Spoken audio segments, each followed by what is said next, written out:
হসপিটালে থাকা অবস্থায় আমার টয়লেট হচ্ছিল না। ওষুধের দ্বারা টয়লেট করানো হয়। শরীরের প্রত্যেকটা পার্টসের কার্যক্রম যেন আমার জন্য ভীষণ পেইনফুল ছিল।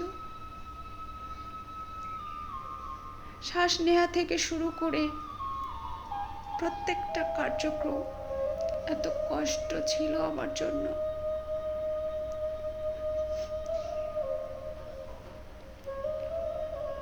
ডক্টর জানায় বেবির ওয়েট 2.5 কেজি হলেই সিজার করানো হবে। আমরা বাসায় চলে আসি। এই 3 দিনে প্রায় 1 লক্ষ টাকা গিয়েছিল। আমাদের জন্য ভীষণ কষ্টকর ব্যাপার ছিল এটা বহন করা। বাসায় আসার পর দিন থেকে শুরু হয় প্রসব ইনফেকশন আর সারা শরীর চুলকানো। ডক্টরকে জানালাম, উনি একটি ব্লাড টেস্ট করতে বলেন। ব্লাড টেস্ট করানোর পরে জানা যায় এনজাইম লেভেল বেড়ে গিয়েছে।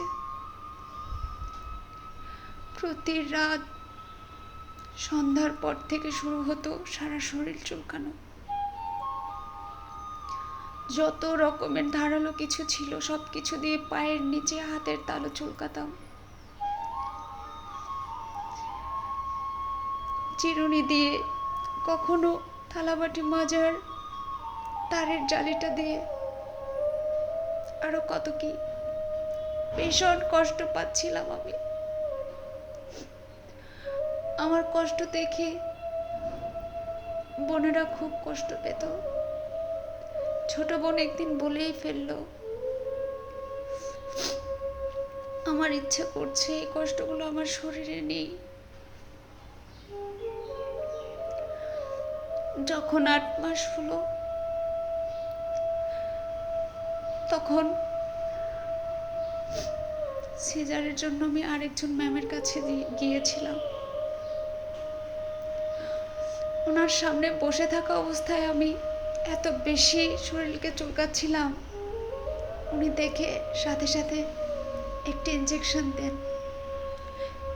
সেই ইনজেকশনেও কাজ হচ্ছিল না। ডক্টর নিজেও কষ্ট পাচ্ছিলেন, কিন্তু উনি সিজার করতে রাজি হলেন না। তখন আমার শরীরে কষ্টের কারণে আমরা সিদ্ধান্ত নিয়ে নেই 8 মাস 3 দিনের দিন সিজার করানোর।